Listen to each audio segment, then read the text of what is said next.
Hey YouTube, what's up? Episode 120. Etiana's spitting out her Canada Dry. Canada. That's what I call it. Canadian Dry. We're episode 120. We are talking about vulnerability, the V word. Vulnerability. Don't say that. Exactly. Anyways, appreciate you guys watching. Yeah, episode 120. We're getting after it. So. Trying. All right. If you're gonna talk, you're gonna have to pull the mic that way. If you're gonna. If If you going to tug. All right. And 3, I'll just take it away from you. Oh, crap, I forgot to pull my notes again. 1.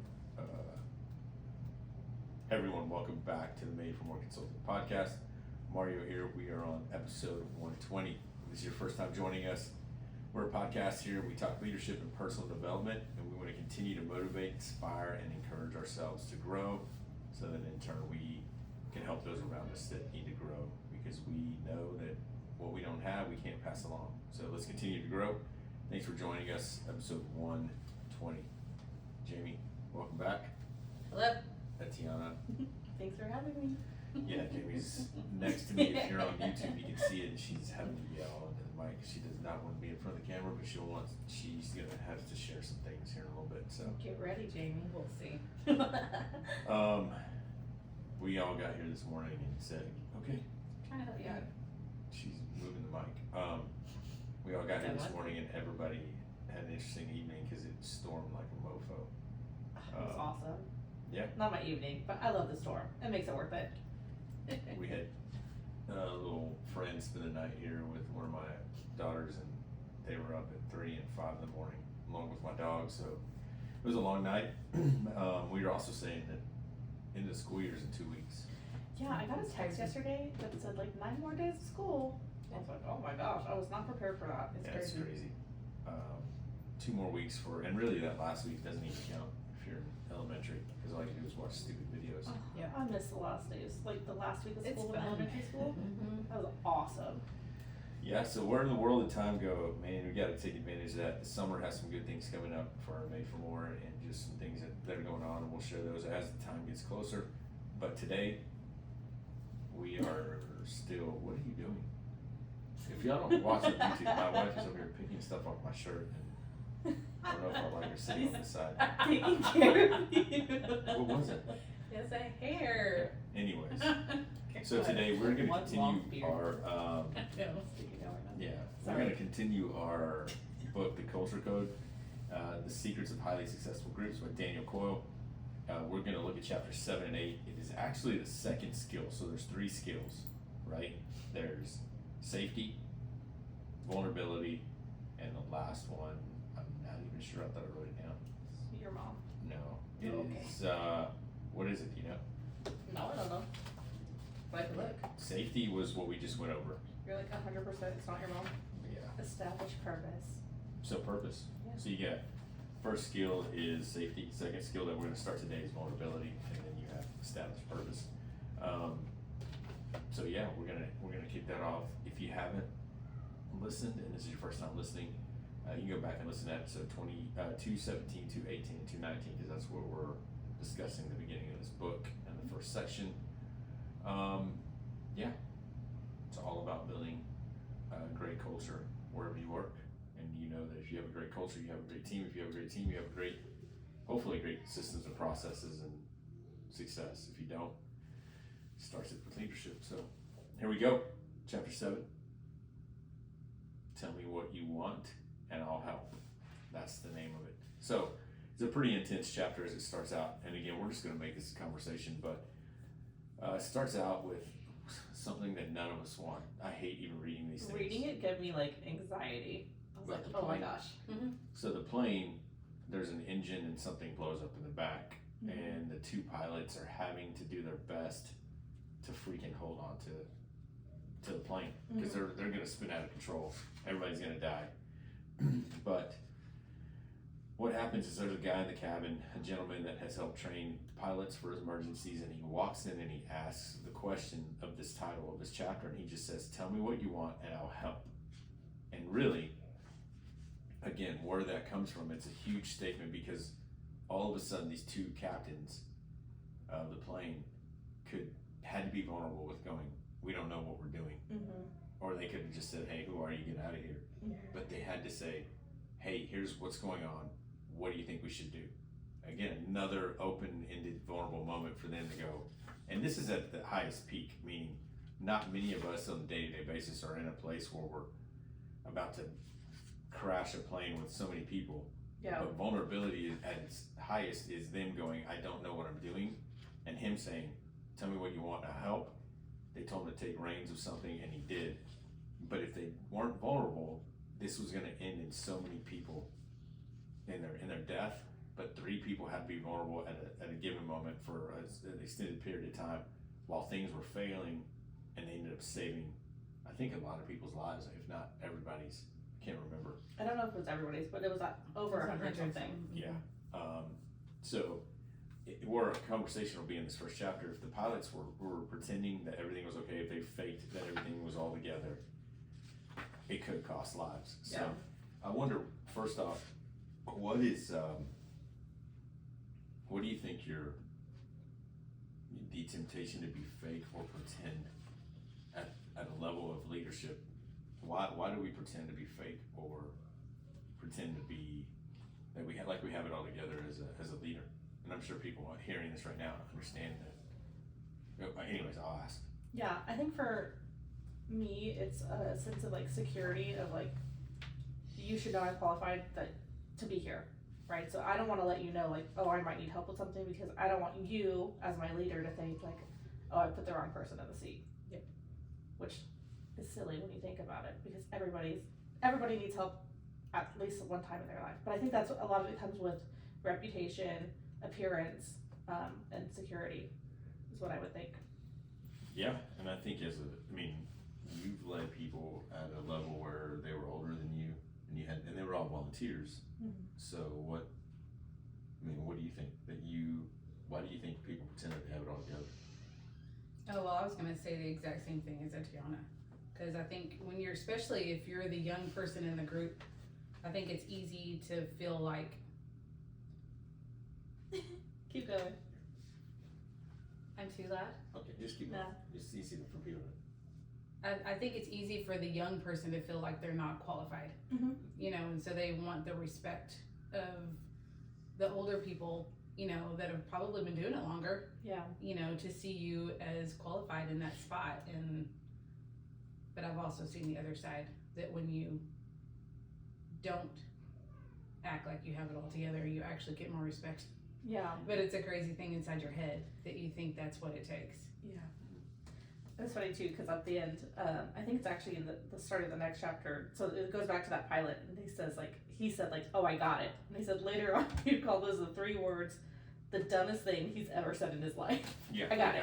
Yeah, I got it. Because if he pretended like he got it, and he actually had no idea, which can we also, side note, talk about how scary that is? Like the pilot literally had no idea what to do. Mm-hmm. And I was like, oh my gosh. Yeah, and their Scary. landing gear was jacked. Again, Yeah. everything. They that said was that they going on don't was train wrong. for that kind of event because it's It's very rare, 100% and then the like death yeah, That's crazy. Yeah, because they trained. fatality rate was like incredibly high for They that. went back and trained that same event That's with what I was all gonna those Like 28 pilots, different pilots, Yep. and they all failed. and they The all failed. simulator. Yeah. That's crazy. Mm-hmm. So I think that what I want us to see is that as a leader or as a young person or anywhere, whatever area you fall in or your organization, I don't think you have to have it all together.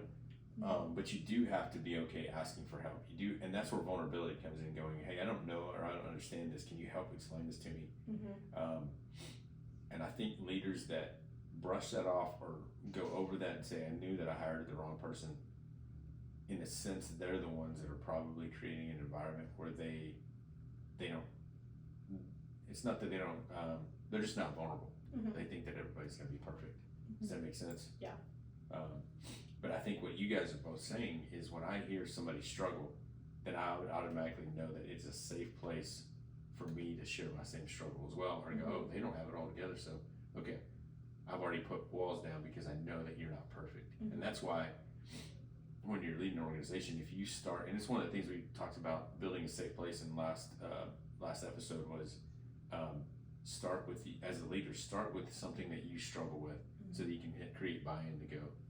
We're not, our leader's not perfect. Well, something else with that I was thinking is when you do offer that vulnerability, you give someone else the chance to show their strengths, Mm-hmm. because that just proves I don't know everything. Yeah. And that gives then that other person's like, oh, well, I know how to do that and I'm really good at that. Yeah. So it just shows the different parts of all of us that make a team, because it can't just be one person. If it's just one person, it's only going to get so far. Mm-hmm. But when you bring all these people in and they have a space to be real, and they have a space to show their strengths and use their abilities, there's just no end. Yeah, I just did that this week with our embroiderer. So she often comes and defaults to me and Megan for like, what do you want me to do next? Or like, what do you want this to look like? Or what pattern would you want this to look like? And Megan was actually, she was gone for her 2 weeks on her honeymoon. She's back. She's officially Megan Weber. But I just did not have the capacity to sit there and say like, oh, do this exactly this way, whatever. So I told her, I said, Shauna, like, you're on this team for a reason. Like, make a call. I was like, just try something out. Like, it's okay to try something out. And of course, you could see like all the nerves and the fears. And I just told her, I was like, you're not going to get in trouble for whatever this looks like. You're just trying something out. And I told her, I said, I can make a call all day long, but my ideas are not going to be the best ones here. So just try something, and then we'll figure out if we like it and if we don't. Yep. Yeah, and that's it. And sure enough, she went, and I didn't see her for like an hour, and I was like, oh God, like, what are you doing out there, Shauna? But she came back down. She's like, okay, like, this is what I made.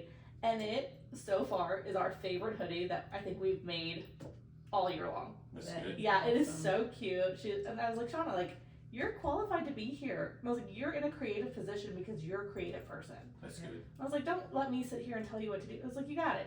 Yep. I said, and if by chance you make something that we don't love, it's not on our vision, somebody else in the store will love it, or we'll make something new. I was like, you know how many designs I make? And not every single one of them is a top seller. You know, they should be, but they're not. No, I think that's good, and I like this that he says if creating safety is the glue to a great organization, which we've talked about the last 6 chapters. Mhm. If that's the glue to a great organization, is keeping things safe, then vulnerability is the muscle that keeps the organization getting strong. Meaning, it takes practice all the time being vulnerable. So as a leader, you got to quit pretending that you have it all together. Then your employees will quit pretending that they have it all together. And usually, if people think that they have it all together, they have to pretend. Then that's where problems, when the cracks start to get bigger, because they go, I didn't ask for help because I didn't want to. I thought I was going to be thought of as this, and then a problem turns into 10 problems, and then someone's like, "Well, I should have known." Well, the question is, are you the type of leader that someone can bring a problem to without you blowing up, or you know what I'm saying? So, I think the foundation is making sure that your team knows it's a safe place, and then vulnerability starts with you as a leader, creating a place to go, hey, I don't have all the answers, or hey, I may make something that doesn't sell very well, but I'm still giving it a shot. Yeah, I'm gonna keep So, trying. So I think asking for help seems to be looked at as a weakness. When it turns this way, teams can get stronger when you do ask for help. Why? Because it's a vulnerability. Vulnerability that is voiced creates strength. So listen to what he says. Vulnerability that is voiced creates strength. When the team grows, trust is built. So if vulnerability is spoke and voiced, it creates strength amongst people, because you're going, hey, here's where we're at. There's problems, but we're going to voice them out rather than keep them internal. So if you hear yelling in the background, that's my daughter. Sorry. But trust is built. We want trust to be built. It's okay to be vulnerable. It starts with the leader at that level. So one of the things I wrote down at Tiana and Jamie is it says, ask ourselves. Number one, asking questions. Is asking questions valued in our working environment? So just asking questions. If someone comes up and says, hey, how do I do this? How do I do that? Is it frowned upon or is it welcome? Because I think sometimes we can get too busy for people to ask questions, and the minute they sense that, again, intention's gonna be smelled from a mile away. If you have intentions of going, I don't want to ask questions, I don't want people to ask questions, I don't want these, or this seems like a dumb question, people are gonna stop asking questions, and that's where vulnerability stops. So I think we gotta ask ourselves, are questions valued in our working environment? So Yeah. that's one. Right. Yeah, I think that's good. We get in trouble at work for if we have a problem that needs to be solved, or if like I have a question and I'm like, Seth, I don't know what to do with this. I can't just say like, Seth, I don't know what to do. He says, you have to try at least one thing and say, hey, I'm trying to do this. This is what I tried. What would you do differently? Mhm. Because I need to know like you're putting in the effort to solve an issue and you're not just gonna like sit and wait for me to come fix it. So that's like our rule. Yeah. Is like you have to ask it in a form of a question of like, hey, I tried changing out this ink. Would that work, or do I need to do something different? And then it's fine to like go. I think that also builds, what do you call it? Not intentions, but somebody's initiative. Like, take initiative to grow. Don't just wait for somebody to freaking come do it. Because, again, if something's wrong and you don't have the expertise, that's okay. But if you're trying it, don't break it more. Yeah. But at least try it. Try something. Yeah, hey, Or, and even if before you try and break something, say like, hey, this is what's going on. I'm thinking I should try this first. Is that where you would start? Right. yeah, and that starts with the leader again, telling people, hey, here's some of the things it's okay to do because we're running a multi-million-dollar organization. Things are gonna break, and you're gonna try things that aren't gonna work. Yeah. But I want you to know, as your leader, I trust you to make it. There's a reason you're on this team, basically. So one is asking questions valued in your working environment. Number two is saying I don't know in an environment, in our environment, accepted. I think that's a big one. For someone to say I don't know, yeah, I have no problem saying I don't know, Yeah. but I'm gonna find out. Or hey, I'm working on it. I don't know right now, but I'm working on it. Yeah. I made a note that I just said this to somebody yesterday. I said, saying I don't know is an answer. I don't know is an answer. I don't know. I mean, I know where I got taught that of like, don't say I don't know, say yes or no. But sometimes the answer is I don't know. Yeah. No, you're That's right. the answer. And I think as people, as leaders, we don't want to feel like we don't know it all. Mhm. And so that's where, again, the fake and the pretend comes in when you say these answers and people are like, oh, did you really know that? Or Yeah. did you Google it or what? I would rather you tell me I don't know than confidently tell me the wrong answer. Exactly. So if you come at me with confidence, I'm gonna believe you. Yeah, and then if we all fail because of your lack of. I didn't really know. I was just guessing. Yeah. Well, tell me your guessing. Last question I said ask ourselves, how often do I ask for others' input without knowing what I want in return? So as a leader, if you already know what you want, then you might as well just keep going. Don't waste your people's time. But if you can confidently go in and say, hey, what do you think about this? Or hey, I think we're going in this direction. What do you think? I mean, what happens if somebody gives you a completely different answer? I think as a leader, you got to take all those answers in and say, hey, I haven't thought about it that way. So let me give it some time and let me process it. Or, hey, we're doing things this way. What would you do differently? Again, it opens up the lines of communication where safety is built and strengthened because you're being vulnerable with your team. Does that make sense? I think that works in a family too. I don't know how many times I haven't asked my daughters enough, how would you do this different? And I'm sure they'd come up with some answers. Oh, absolutely. So we said safety equals glue, which equals vulnerability, which equals strength, which equals trust, which equals growth. So if you want to have growth in your business and your culture, it starts with safety, and then it starts with vulnerability. And those two things lead to strength, trust, and growth. So make sure that we're trying to improve that. Here's the other thing I wrote down. Young leaders need to understand that it is okay not to know all the answers, like we said earlier, and to say, I don't know. And here's the other thing, is stop doing things alone. If you're doing things alone, recently I heard a couple of guys that I got to talk to in Atlanta, they just basically said they're at the height of what they do in their industry, and they just said, if you're doing things alone, you're just gonna build a cult, and you don't wanna build a cult doing things alone. So, yeah, what did you write down? I just said this yesterday. Yeah, it was Oh, yeah, the thing I said about like saying I don't know as an answer. So vulnerability, I mean, he just comes out of the gate telling you that two pilots that are about to crash a plane with several hundred, or not several hundred, hundreds of people have to admit that, hey, we don't know what we're doing. But if they will, again, that's at the highest level of vulnerability. Yeah. And I don't think that we have people's lives in our hands. Some of us do as far as paychecks. But if you're building a culture that you want to grow, and it's telling you, you've got to be vulnerable and you have to create it safe for people. Yeah. We don't have to talk a lot about this, but there was one thing that they did talk about that I really loved, and it's something that Go for we it. started practicing at work. They talked about notifications. right? So those are little spurts of communication that aren't a command or an order. They're just Yeah, like heck yeah. notifying or like updating a status of something. So he could say like, oh, the wheels are down. Yeah. And that's it. Yeah. And so they would talk in these little spurts. And so we do this with our system all the time because I've got like 10 different steps in a system, Yeah. like how to get an order from production to completion, right? And I just love that. I love that it was communication without an order. That it's just updating you. I am keeping you informed and keeping you in the loop of like what's going on. So Megan will say, I ordered this today. And then I make an order. That's it. That's all I need to Yeah. know. And then I can say like, oh, this arrived. I counted it. And then she knows, okay, this is the next step to do.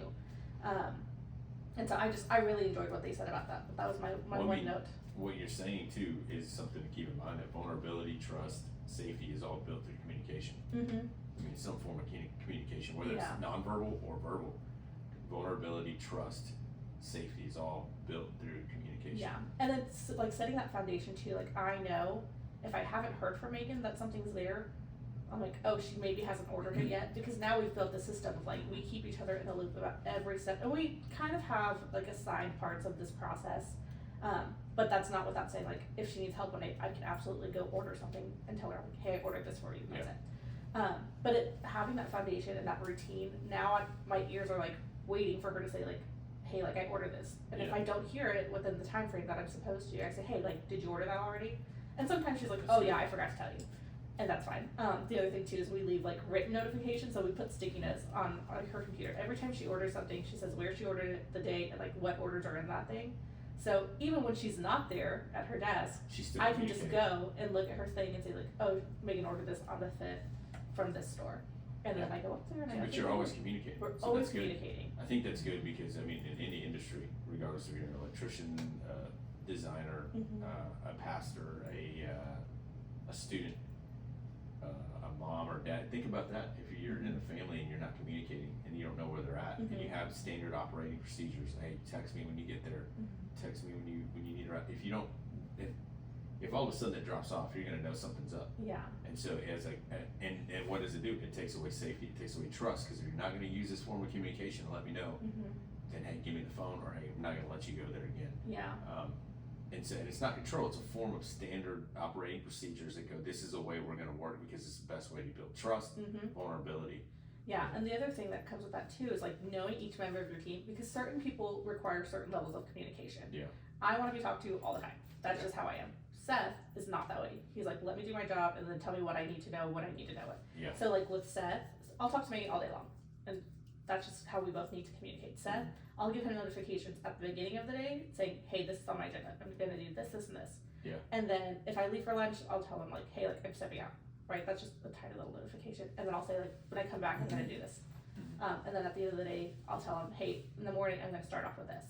Yeah. And it's just those little bits of like, I'm letting you know I did my job, I'm letting you know what you're still missing, and then I'm letting you know when I'm gonna take care of it. And that, they call those notifications, Mhm. right? It's Mhm. like, hey, wheels down, or hey, we've turned the plane this way, or hey, go Yeah. back this way, let this down.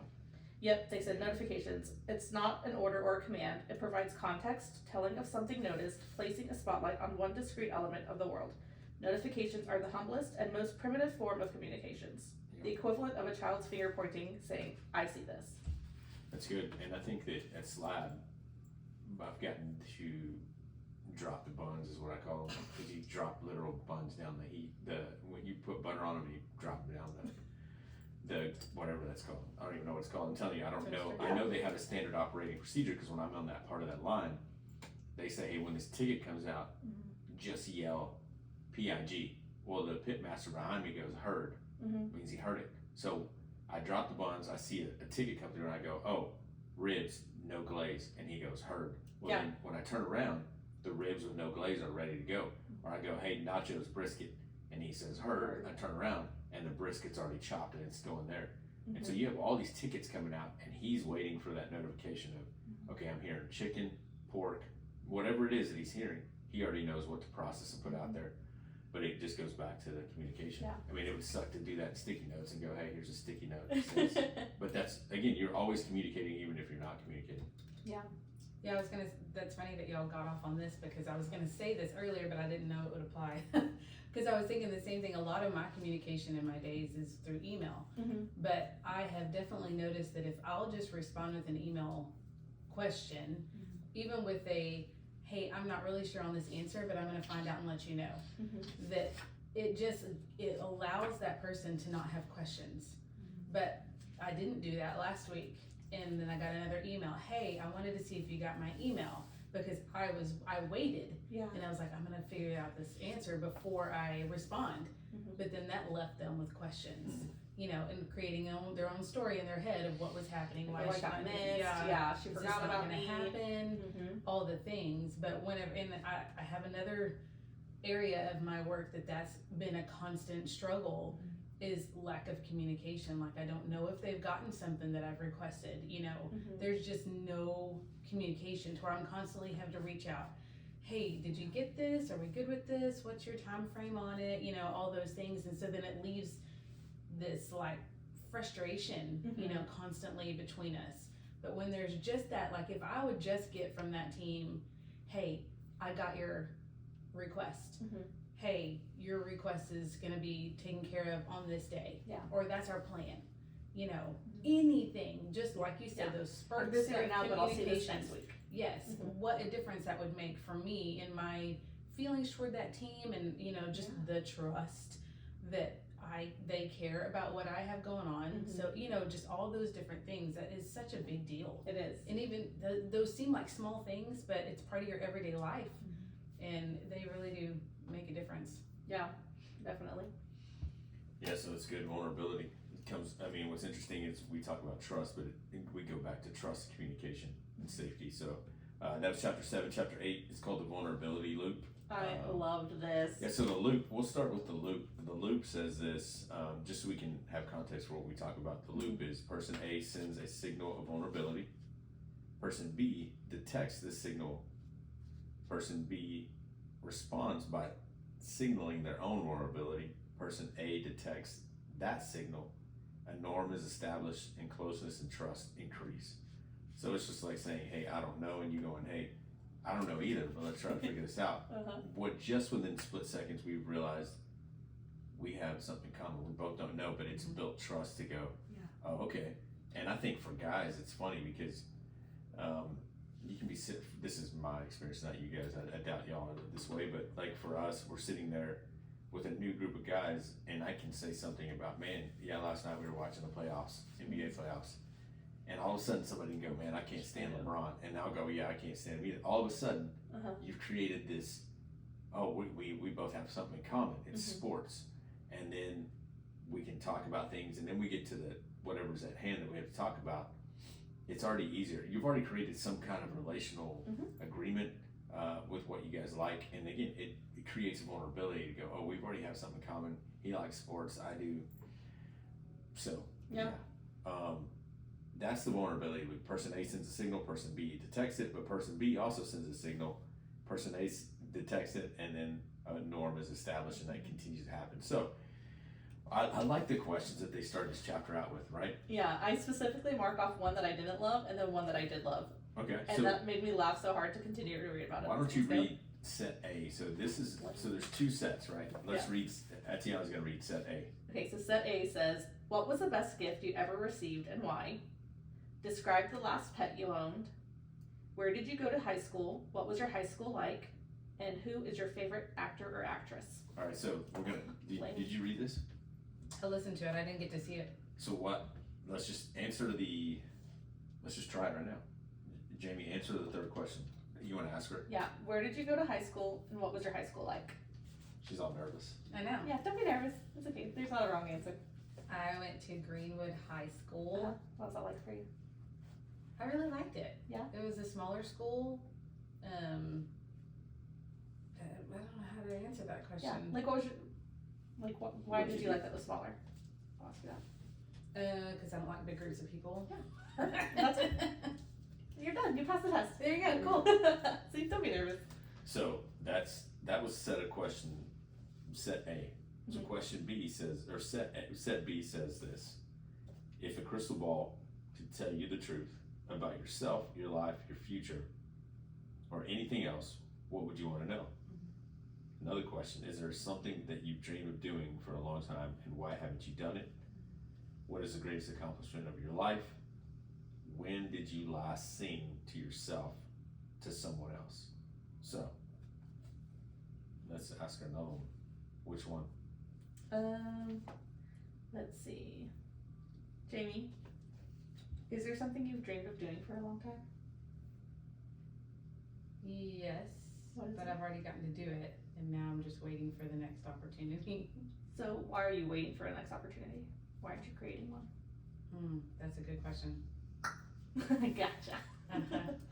I think because I always pictured it having to be in a place as opposed to something I could do on my own. Yeah. So then I'm waiting for the space. Yeah, but you can make space wherever you go. It's true. Yeah. That's a good question. Got you. So what's interesting Gotcha. is, Got me. but what people can do though is that first question, they're like, oh, she's telling us about her high school and she doesn't like large crowds. Yeah. There's a sense of vulnerability there to an extent. Yeah, I still took it. I took it another level that I shouldn't have. Yeah.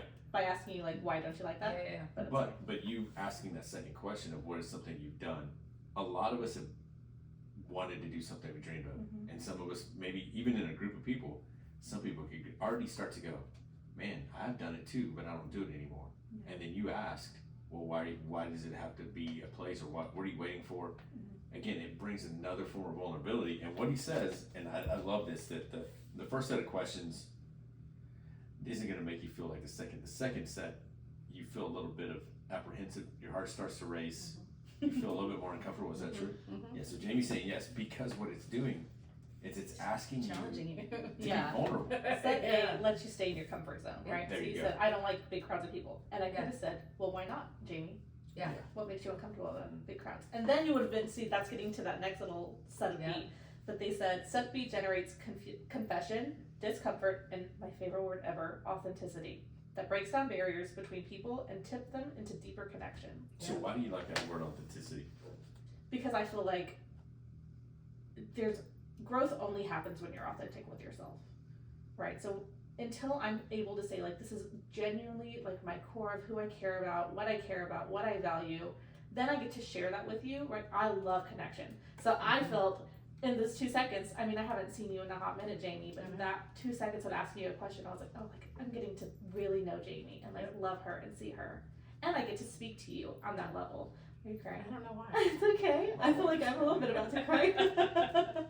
Dang, our podcast is powerful. It is. We're changing lives here with authenticity, but it's true. And it's telling you, Jamie, like even though you feel uncomfortable right now, I love you and I see you and you matter to me. Oh, fudge. Yeah.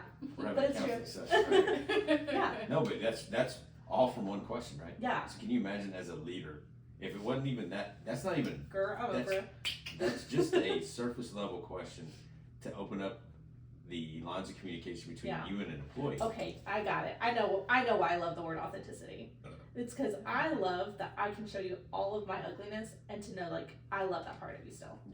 That's exactly what it is. But that's grace and that's true. I mean, Yeah. that's who you are, right? Yeah. That's at the core.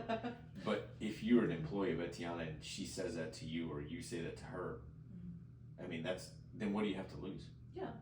You gain everything of going, we're going to run through a wall together rather than going, I wonder what she's thinking. Yeah. Do you I'm see what not I'm saying? taking advantage of. I'm only giving you space to be. And so what he says though in the book is this, what you're just saying, Mhm. vulnerability tends to spark what? Cooperation and trust. Mm-hmm. I'm going to ask people right now listening, if you don't have cooperation and you have trust, or you have trust and you don't have cooperation, then there needs to be more vulnerability notification moments going.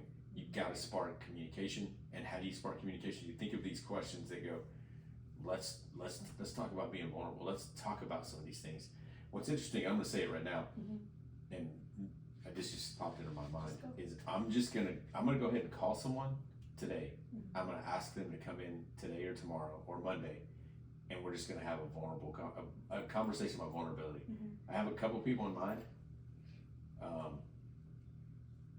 One of them hadn't been on the podcast ever, so I'd be just curious as to what they would say about vulnerability. I think they've read this book, but it's been a long time ago, so we'll see. We'll talk about vulnerability with somebody, and then we'll release it maybe later on in the week.